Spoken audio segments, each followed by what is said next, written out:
में हम लोग इंटरमीडिएट एग्जामिनेशन 2026 के एनुअल परीक्षा जो वार्षिक परीक्षा है उसके लिए ज्योग्राफी के बिल्कुल ओरिजिनल क्वेश्चन पेपर का ऑब्जेक्टिव का आंसर की देखेंगे। ठीक है, इसमें पूरा 1 से 70 तक ऑब्जेक्टिव का 100% सही उत्तर के साथ आंसर की को देखने वाले हैं। ठीक है, इसमें आप सेट ए देख रहे हैं तो सभी प्रश्नों में सेट ए का ही पेपर का ऑब्जेक्टिव आपको देखने को मिलेगा। तो यदि आप चैनल पर पहली बार हैं तो चैनल को सब्सक्राइब जरूर कर लीजिए और अपने दोस्तों को भी शेयर जरूर कीजिए। ठीक है, चलिए क्वेश्चन को देखते हैं। इसके पहले वाला वीडियो में हम इसका पूरा सब्जेक्टिव का बिल्कुल बेहतरीन तरीका से समझा करके उसका वीडियो पूरा सब्जेक्टिव का अपलोड कर दिए हैं। क्वेश्चन को देखते हैं। देखिए, सबसे पहले इसमें हम लोग देखेंगे सेक्शन ए जो होगा, सेक्शन ए में वस्तुनिष्ठ क्वेश्चन आपको देखने को मिलेगा 1 से 70 तक, जिनमें से चुन करके मात्र 35 प्रश्नों का ही उत्तर देना है। एक क्वेश्चन के लिए आपको 1 अंक मिलेगा। ठीक है, तो 35 क्वेश्चन के लिए 35 अंक आपको मिलेंगे। तो चलिए क्वेश्चन को देखते हैं। इसमें हम लोग 1 से 70 तक ऑब्जेक्टिव का अध्ययन करेंगे। पहला नंबर क्वेश्चन में बिल्कुल ओरिजिनल पेपर है। पहला नंबर क्वेश्चन में है कि निम्नलिखित में से कौन मानव भूगोल का उपागम नहीं है।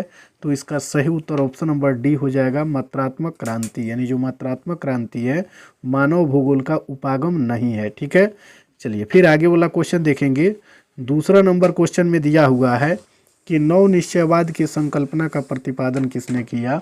तो 2 का सही उत्तर ऑप्शन नंबर सी हो जाएगा, ग्रिफिथ टेलर ने। किसने?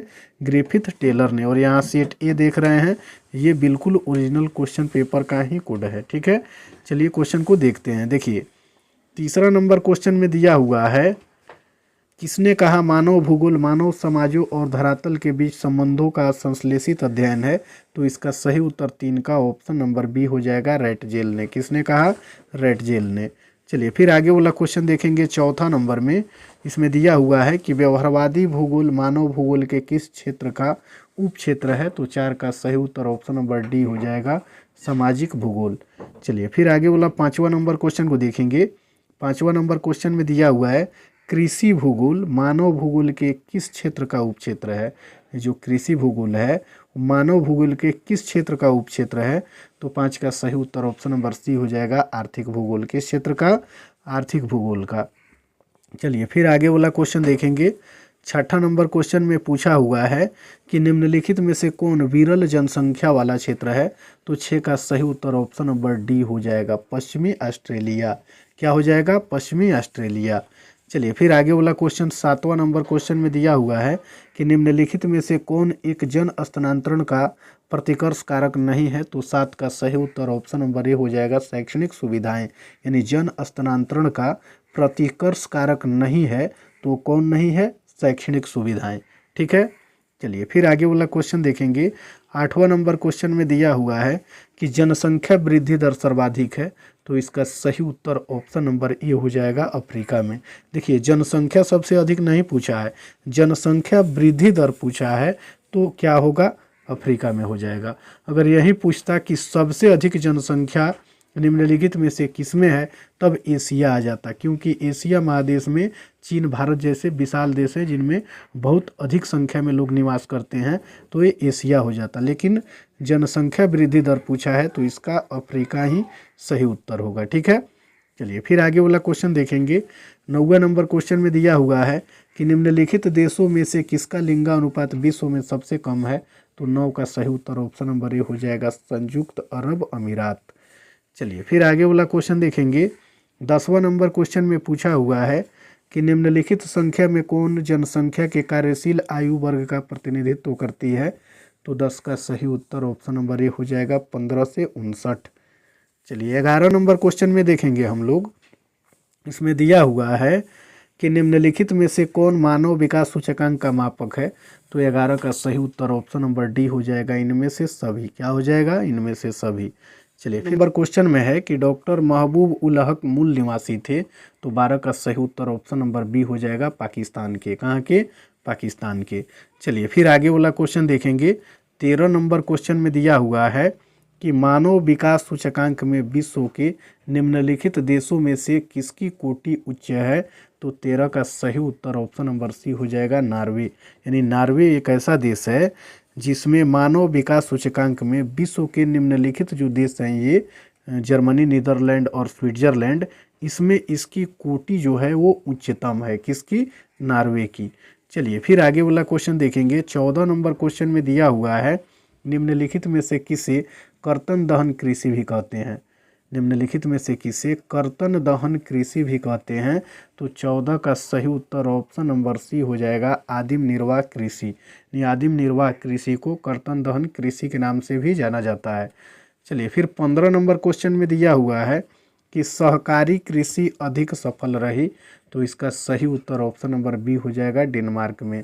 यानी किस इलाके में, किस देश में सहकारी कृषि सबसे अधिक सफल रही? तो डेनमार्क में। ठीक है, चलिए फिर आगे वाला क्वेश्चन देखेंगे।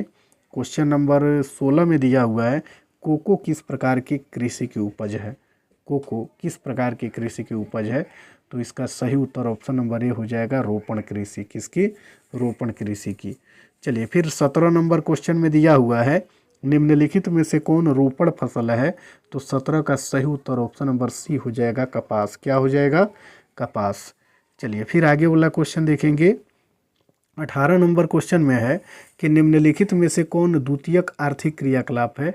तो 18 का सही उत्तर ऑप्शन नंबर डी हो जाएगा, वस्त्र निर्माण। क्या हो जाएगा? वस्त्र निर्माण। चलिए फिर आगे वाला 19 नंबर क्वेश्चन में दिया हुआ है, निम्नलिखित में से कौन कृषि आधारित उत्पाद नहीं है? तो 19 का सही उत्तर ऑप्शन नंबर बी हो जाएगा, नमक। यानी नमक जो होगा वो कृषि उत्पाद नहीं है, क्योंकि नमक कृषि से थोड़ी निकलता है, नमक तो समुद्र के पानी से निकलता है, तो ये नहीं होगा। ठीक है, 20 नंबर क्वेश्चन में दिया हुआ है कि निम्नलिखित में से किस अर्थव्यवस्था में उत्पादन का स्वामित्व व्यक्तिगत होता है? तो 20 का सही उत्तर ऑप्शन नंबर ए हो जाएगा, पूंजीवादी। पूंजीवादी जो है वो अर्थव्यवस्था उत्पादन का स्वामित्व व्यक्तिगत स्वामित्व के अंतर्गत होता है। ठीक है, पूंजीवादी अर्थव्यवस्था। चलिए फिर आगे वाला क्वेश्चन देखेंगे। 21 नंबर क्वेश्चन में है कि निम्नलिखित में से कौन वन आधारित उद्योग है? तो 21 का सही उत्तर ऑप्शन नंबर ए हो जाएगा, लाख उद्योग।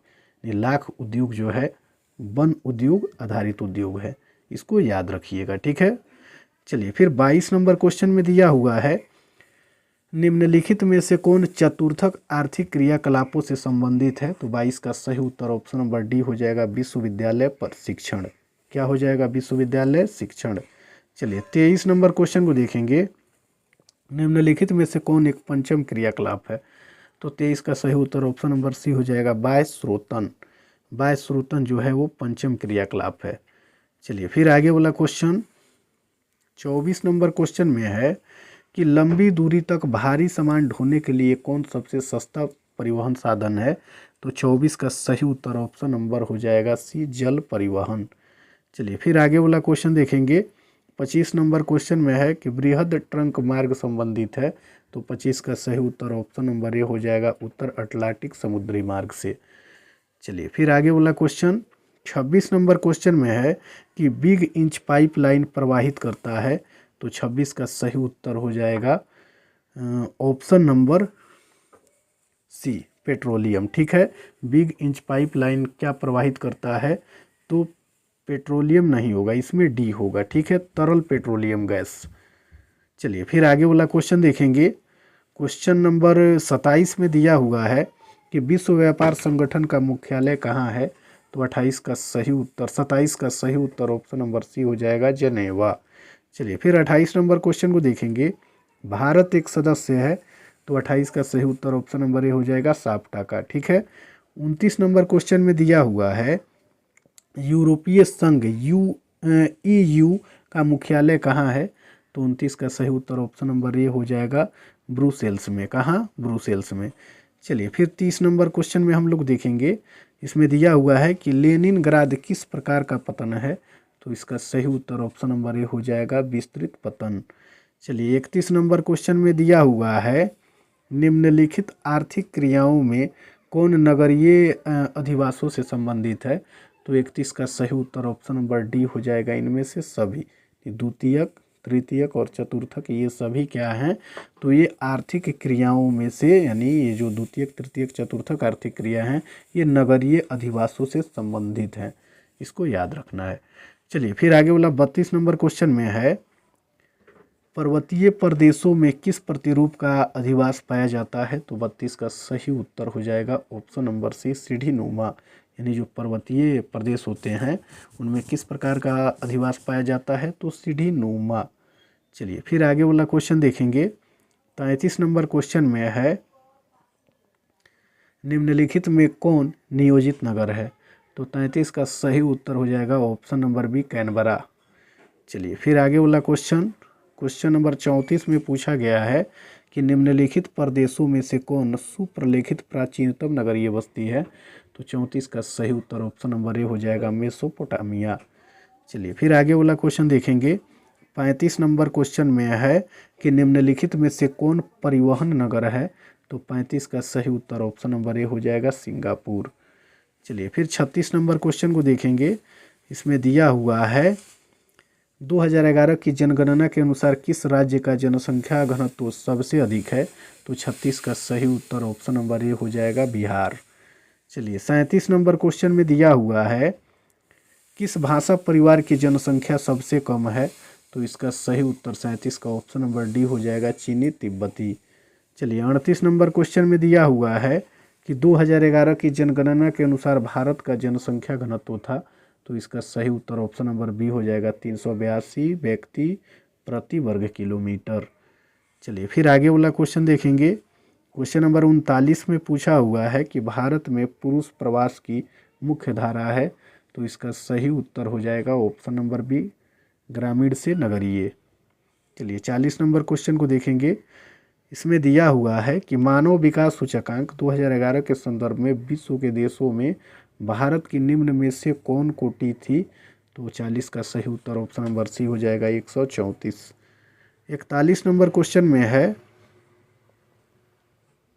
इसमें दिया हुआ है कि मानव विकास सूचकांक में भारत के निम्नलिखित राज्यों में से किसकी कोटि उच्चतम है? तो इसका सही उत्तर ऑप्शन नंबर ए हो जाएगा, केरल।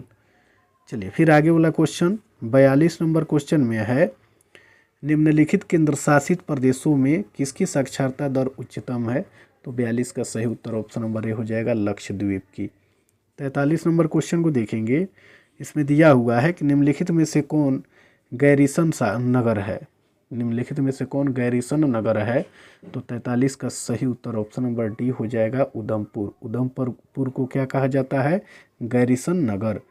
चलिए 44 नंबर क्वेश्चन में दिया हुआ है, निम्नलिखित में से कौन खनन नगर है? तो इसका सही उत्तर हो जाएगा ऑप्शन नंबर सी, रानीगंज। कौन है? रानीगंज। चलिए फिर आगे वाला क्वेश्चन देखेंगे।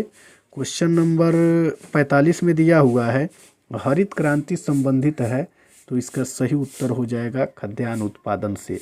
ठीक है, यानी खाद्यान्न उत्पादन से कौन संबंधित है? हरित क्रांति। और जो दूध उत्पादन है ये श्वेत क्रांति से संबंधित है। ठीक है, चलिए फिर आगे वाला क्वेश्चन देखेंगे। क्वेश्चन नंबर 46 में दिया हुआ है कि निम्नलिखित में से कौन भारतीय कृषि की समस्या है? तो इसका सही उत्तर 46 का ऑप्शन नंबर डी हो जाएगा, इनमें से सभी। यानी विखंडित जोत, अनियमित मानसून और निम्न उत्पादकता। चलिए 47 नंबर क्वेश्चन को देखेंगे। इसमें दिया हुआ है कि निम्नलिखित में से कौन रेशेदार फसल नहीं है? तो इसका सही उत्तर हो जाएगा 47 का ऑप्शन नंबर सी, चाय। चाय जो होता है रेशेदार फसल नहीं होता है। चलिए फिर आगे वाला क्वेश्चन देखेंगे 48 नंबर में। इसमें दिया हुआ है कि निम्नलिखित में से कौन फसल शुष्क कृषि से संबंधित नहीं है? तो 48 का right answer option number D हो जाएगा, गन्ना। 49 नंबर क्वेश्चन में दिया हुआ है, निम्नलिखित में से कौन खाद्य फसल है? तो इसका सही उत्तर ऑप्शन नंबर डी हो जाएगा, गेहूं। चलिए 50 नंबर क्वेश्चन में दिया हुआ है कि निम्नलिखित राज्यों में से कौन कॉफ़ी उत्पादक है? तो 50 का सही उत्तर ऑप्शन नंबर डी हो जाएगा, इनमें से सभी। चलिए फिर आगे वाला क्वेश्चन देखेंगे। 51 नंबर क्वेश्चन में है कि निम्नलिखित में से कौन भू उपयोग संवर्ग नहीं है? तो इसका सही उत्तर 51 का ऑप्शन नंबर सी हो जाएगा, सीमांत भूमि। चलिए फिर 52 नंबर क्वेश्चन में दिया हुआ है कि निम्नलिखित में से कौन भारत का सबसे लंबा राष्ट्रीय महामार्ग है? तो इसका सही उत्तर ऑप्शन नंबर सी हो जाएगा, NH 44। यानी NH जो 44 है ये भारत का सबसे लंबा राष्ट्रीय महामार्ग है। इसको आपको याद रखना है। ठीक है, चलिए फिर आगे वाला क्वेश्चन देखेंगे। 53 नंबर क्वेश्चन में है कि जल है, तो जल क्या है? तो इसका सही उत्तर हो जाएगा 53 का ऑप्शन नंबर बी अजैव संसाधन। जो जल है वो क्या है? अजैव संसाधन। चलिए फिर आगे वाला क्वेश्चन 54 नंबर क्वेश्चन में है कि निम्नलिखित नदियों में से कौन पूर्व की ओर प्रवाहित नहीं होती है? तो इसका सही उत्तर 54 का ऑप्शन नंबर सी हो जाएगा, नर्मदा। नर्मदा नदी जो है वो पूर्व की ओर नहीं बहती है। ठीक है, चलिए फिर आगे वाला क्वेश्चन देखेंगे। 55 नंबर क्वेश्चन में है कि केंद्र सरकार द्वारा चलाई गई हरियाली प्रोजेक्ट संबंधित है। तो इसका सही उत्तर 55 का ऑप्शन नंबर बी हो जाएगा, जल संरक्षण से। ठीक है, हरियाली जो प्रोजेक्ट है किससे संबंधित है? तो जल संरक्षण से। चलिए फिर आगे वाला 56 नंबर क्वेश्चन को देखेंगे। इसमें दिया हुआ है कि निम्नलिखित में से कौन परंपरागत ऊर्जा स्रोत है? तो 56 का सही उत्तर ऑप्शन नंबर डी हो जाएगा, इनमें से सभी। क्या हो जाएगा? इनमें से सभी। चलिए फिर 57 नंबर क्वेश्चन में है कि हीराकुंड परियोजना अवस्थित है। तो 57 का सही उत्तर ऑप्शन नंबर हो जाएगा ए, उड़ीसा में। यानी हीराकुंड जो है, हीराकुंड परियोजना कहाँ से किस राज्य में अवस्थित है? तो उड़ीसा में ये अवस्थित है। चलिए फिर आगे वाला 58 नंबर क्वेश्चन में है भंडारा मैग्नीज क्षेत्र किस राज्य में है? तो इसका सही उत्तर 58 का ऑप्शन नंबर ए हो जाएगा, महाराष्ट्र। चलिए फिर आगे वाला क्वेश्चन देखेंगे। 59 नंबर क्वेश्चन में है कि भारत में प्रथम नाभिकीय ऊर्जा परियोजना स्थापित की गई थी। तो इसका सही उत्तर ऑप्शन नंबर बी हो जाएगा, तारापुर में। ठीक है, और आपको एग्जाम तक जितना क्वेश्चन देखने को मिलेगा इस चैनल से, केवल क्वेश्चन पेपर का ही आंसर सब्जेक्टिव और ऑब्जेक्टिव यहाँ आपको देखने को मिलेगा। ठीक है, कोई एडिटिंग इसमें नहीं है। क्वेश्चन पेपर ओरिजिनल होगा, उसी का ऑब्जेक्टिव और सब्जेक्टिव हर विषय का अपलोड करेंगे। तो यदि आप चैनल पर पहली बार हैं तो चैनल को सब्सक्राइब जरूर कर लीजिए और अपने दोस्तों को भी शेयर ज़रूर कीजिए। ठीक है, ताकि जब भी वीडियो अपलोड करें तो इसका नोटिफिकेशन आप तक सबसे पहले पहुँचे। ठीक है, 60 नंबर क्वेश्चन में है कि निम्नलिखित राज्यों में से किसमें काकरापार नाभिकीय ऊर्जा केंद्र अवस्थित है? तो 60 का सही उत्तर ऑप्शन नंबर सी हो जाएगा, गुजरात। चलिए फिर आगे वाला क्वेश्चन देखेंगे। 61 नंबर क्वेश्चन में है कि विजयनगर लौह इस्पात केंद्र अवस्थित है। तो 61 का सही उत्तर ऑप्शन नंबर सी हो जाएगा, कर्नाटक। चलिए फिर आगे वाला क्वेश्चन नंबर 62 में है कि प्रमुख तेल क्षेत्र स्थित है। तो 62 का सही उत्तर ऑप्शन नंबर सी हो जाएगा, असम में। 63 नंबर क्वेश्चन में दिया हुआ है कि निम्नलिखित में से कौन उत्तर पूर्वी रेल मंडल का मुख्यालय है? तो 63 का सही उत्तर ऑप्शन नंबर बी हो जाएगा, गोरखपुर। कौन हो जाएगा? गोरखपुर। चलिए 64 नंबर क्वेश्चन में दिया हुआ है कि नई औद्योगिक नीति की घोषणा कब की गई? तो 64 का सही उत्तर ऑप्शन नंबर बी हो जाएगा, 1991। चलिए 65 नंबर क्वेश्चन में है कि भारत में वायु परिवहन सेवा की शुरुआत हुई। तो 65 का सही उत्तर ऑप्शन नंबर ए हो जाएगा, 1911 में। चलिए फिर आगे वाला क्वेश्चन देखेंगे। 66 नंबर क्वेश्चन में है कि उत्तर दक्षिण गलियारा जोड़ता है। तो इसका सही उत्तर हो जाएगा ऑप्शन नंबर 66 का डी। ठीक है, श्रीनगर को कन्याकुमारी से, यानी उत्तर दक्षिण गलियारा जुड़ता है तो ये श्रीनगर से कन्याकुमारी को ही जोड़ता है। चलिए फिर आगे वाला 67 नंबर क्वेश्चन में है कि निम्नलिखित में से कौन स्थलबद्ध पोताश्रय है? तो इसका सही उत्तर 67 का ऑप्शन नंबर सी हो जाएगा, विशाखापट्टनम। यानी स्थल पोताश्रय कौन है? तो विशाखापट्टनम है। चलिए 68 नंबर क्वेश्चन में है कांदलापतन अवस्थित है। तो इसका सही उत्तर हो जाएगा 68 का ऑप्शन नंबर बी, गुजरात में। कांदलापतन यानी बंदरगाह कहाँ अवस्थित है? तो गुजरात में है। चलिए आगे वाला क्वेश्चन देखेंगे। दो देशों के बीच व्यापार कहलाता है। तो इसका सही उत्तर हो जाएगा ऑप्शन नंबर डी, अंतर्राष्ट्रीय व्यापार। इसको 2 नंबर में भी पूछे कि अंतर्राष्ट्रीय व्यापार से क्या समझते हैं, तो इसको याद करके लिख सकते हैं कि 2 या 2 से अधिक देशों के बीच में जो व्यापार होता है उसे ही अंतर्राष्ट्रीय व्यापार कहते हैं। 2 अंक में आराम से आप इसको लिख सकते हैं। ठीक है, चलिए फिर 70 नंबर क्वेश्चन में दिया हुआ है कि ध्वनि प्रदूषण का मुख्य स्रोत है। तो 70 का सही उत्तर ऑप्शन नंबर डी हो जाएगा, इनमें से सभी। ठीक है, यानी ध्वनि प्रदूषण किस किस से होता है? उद्योग से भी होता है, मोटर वाहनों से भी होता है और लाउड स्पीकर से भी होता है। तो इस वीडियो में हम लोग भूगोल के 1 से 70 तक ऑब्जेक्टिव को इसमें कवर किए हैं। इसके बाद वाला वीडियो में केवल दीर्घोत्तरीय प्रश्न का आंसर बिल्कुल आसान तरीका से समझा करके पढ़ाएंगे, ठीक है। उसको आप समझ लीजिएगा, किसी भी तरह से तोड़ के आप एग्ज़ाम में उसको लिखने का क्षमता ज़रूर रखिएगा, ठीक है। तो वीडियो को ज़रूर देखिएगा। इसके पहले वाला जो वीडियो अपलोड किए हैं केवल लघु उत्तरीय, एक बार उसको आपको देख लें, एक बार उस वीडियो को आप लोग देख लीजिए, ठीक है, कि किस प्रकार से हमने सभी लघु उत्तरीय प्रश्नों को पढ़ाया है। आप ज़रूर यकीन रखिए कि देखने से ही आपको याद हो जाएगा, ठीक है। और उसके बाद में वो रटने वाली कोई उसमें क्वेश्चन ही नहीं है, समझ लेना है और अपने से भी तोड़ करके उसको आप एग्ज़ाम में लिख सकते हैं। क्योंकि परीक्षा में प्रश्न में ही निर्देश दिए गए होते हैं कि परीक्षार्थी को यथासंभव अपने शब्दों में ही उत्तर देना होता है। तो जब समझे रहेंगे तो याद भी लंबा समय तक रहेगा और उसका आंसर आप बेहतर तरीक़ा से लिख पाएंगे। जब रट्टा मारेंगे तो एक तरफ से रटेंगे और दूसरे क्वेश्चन जैसे ही रटना शुरू करेंगे बाकी क्वेश्चन भूलने लगेगा। तो समझने का प्रयास कीजिए, ठीक है। समझिएगा तो एग्ज़ाम तक आपको कोई किसी भी प्रकार का कोई परेशानी नहीं होगा, ठीक है। यहाँ से जुड़ जाइए। निश्चित रूप से सभी विषय का जो क्वेश्चन पेपर है आपको ज़रूर देखने को मिलेगा 100%। तो आप लोग चैनल को सब्सक्राइब ज़रूर कीजिए और अपने दोस्तों को भी शेयर ज़रूर कीजिए।